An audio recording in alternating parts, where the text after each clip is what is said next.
As I'm making this recording for Steve, he's working on a new build, and he asked me where I mount my servos.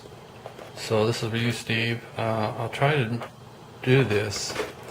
Here is where I mount mine on my F18, and what I do is I'll get a close up here. I mount them through the foam so they mount flush. That puts the wires on the inside, the horn, control horn on the outside. And then my linkage, if I can get a picture of this, I'll turn this a little bit. Then my linkage runs underneath. And I use these adjusting brass. Let me get a better picture of this, get some light on it. I use these brass, they're an Allen head type, there we go, connector, and I also mount them on about the second screw, a second hole down on the horn, and that gives me a lot of torque. And because you don't need that much flight control surface movement on these planes. And then on the back, see, I mount that so that I get good leverage. It gives me a good, what do they call that, a focal arm, to give me the leverage I need to move that control surface. And then I'll use this light to kind of highlight what I'm trying to show you. Maybe not, maybe that's not a good idea. Anyway, what I do is most plans have the elevon moving from this point here. That's the seam. What happens is that control surface, this point ends up moving down. And if you're in a landing position and you're flared out and you hit the ground, it'll catch the point right here and rip that off, rip the whole tail end off, especially if it's a hard landing. So what I do is I modify the plans so that this section here is solid. It gives good support out here on the elevon. Otherwise, everything would normally be just pivoted in this area. So it gives us some strength. It gives you sufficient control surfaces. I modify this in size to give me what I want. But this is how I mount. And then when it comes to the other side, this plane is not going to be exactly like yours because I've done some modifications. But you can see how that comes through. Now remember, this isn't going to be exactly like yours because you're going exactly by the plans, but that vertical stabilizer I've got coming through, everything's the same angle on the outside of the plane, so I get good support on that servo. You can see the way that I've cut the clearance. And one thing I want to note, that when I put my packing tape in, my reinforced packing tape, I run the fiberglass, I run it this way. If you just tape it on like this, you can tear that tape to any width you want, and basically you're losing the strength if you mount it this way. So always mount the threads in the tape perpendicular to the hinge line. And then my models I've modified, and maybe you can see this. What I've done is, that's a 6-inch prop, and let me turn it over so that you can see that when I do this, sorry about this, but maybe if I just lay it down, it will be a little easier to see. I don't like the vertical stabilizers to be mounted in here, like the plans, to be in line with the prop wash, okay? And I found that I get better speed and control when there's nothing obstructing the flow, airflow coming back from that prop. So, although it's not to exact replica, I've moved my vertical stabilizers out, and what that does is it also eliminates, let me turn this over again, it also eliminates this piece that would go across the back here that is used to strengthen and give the angle of that vertical stabilizer, and that minimizes any interference with the airflow and increases actually the speed of the plane. So,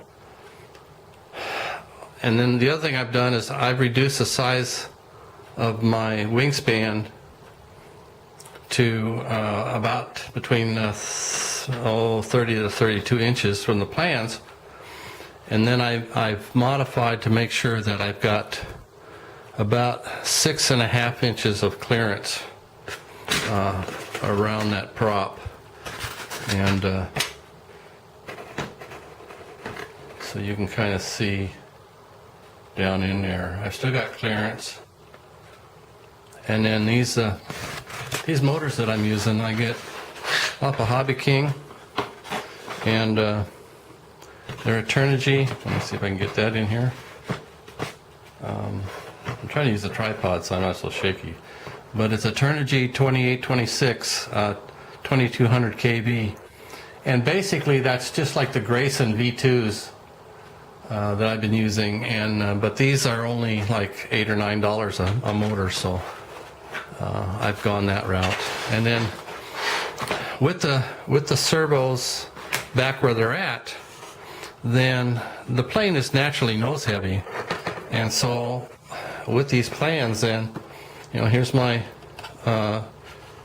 9X 8-channel receiver, and here's my ESC. I always cut those open to expose the aluminum heat sink. I can't see having heat shrink around a heat sink and keeping that heat inside, so I always cut that off to get good cooling.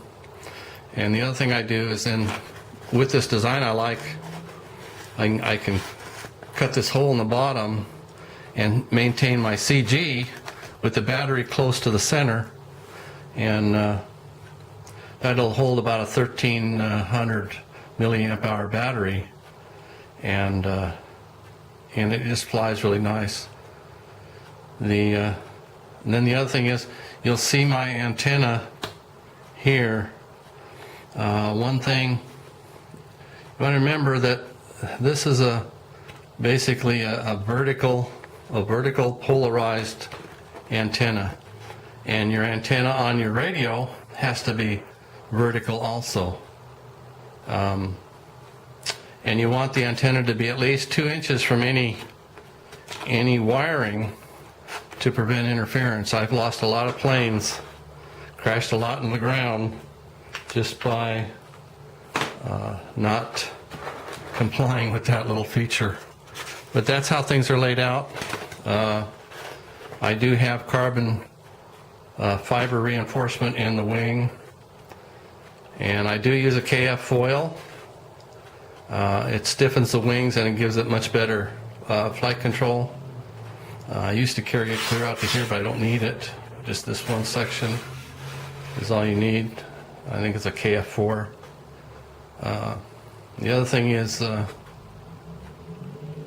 I line this front edge with that,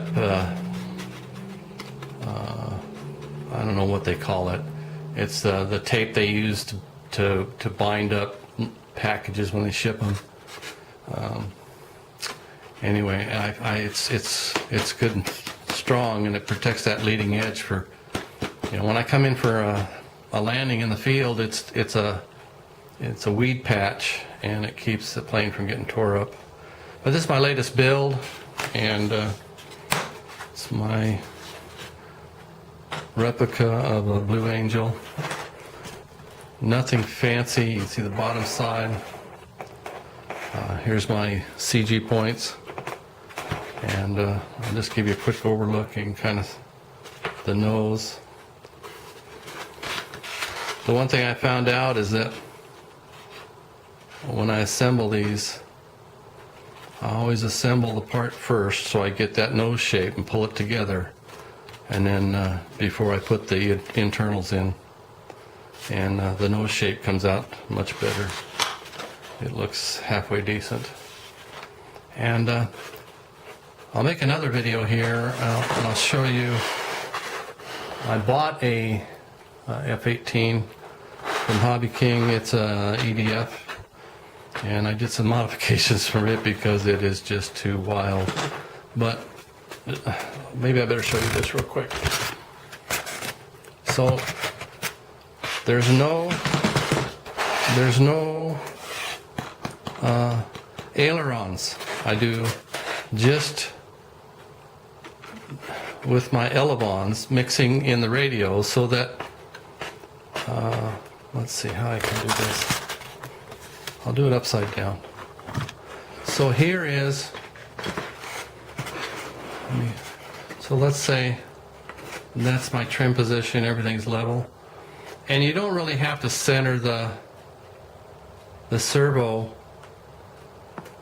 because you can always, once you get the distance from here to the center plus a little, what's that, about maybe 3/8 to a half an inch more past your mount, then you can always pull the horn off, and once you plug in your receiver and that, find center, and then of course with this adjustment you can also adjust it and then tighten it down to where your control surfaces are level. And you want to start out with that, and then when you first do your maiden flight, maybe do maybe 2 clicks on the up elevator to keep it out of the ground. And then the other thing you have to watch for on these is called torque roll. And because the prop is turning, in one direction, the plane wants to turn in the other direction, and you have to compensate for that torque roll with your trim adjustment. And so when the plane wants to turn to the left, you might have to give it a little right adjustment to keep the plane flying trim. And the other thing I do is, you can see where the wires come out. It's pretty scary to run that wire that close to the end of the prop, but I've got a good 1/2 inch clearance there, and I glue it solid, and then it runs in, of course. Let's see. Let me see if I can get a shot of this. See, it's just coming right through right here. And then you probably,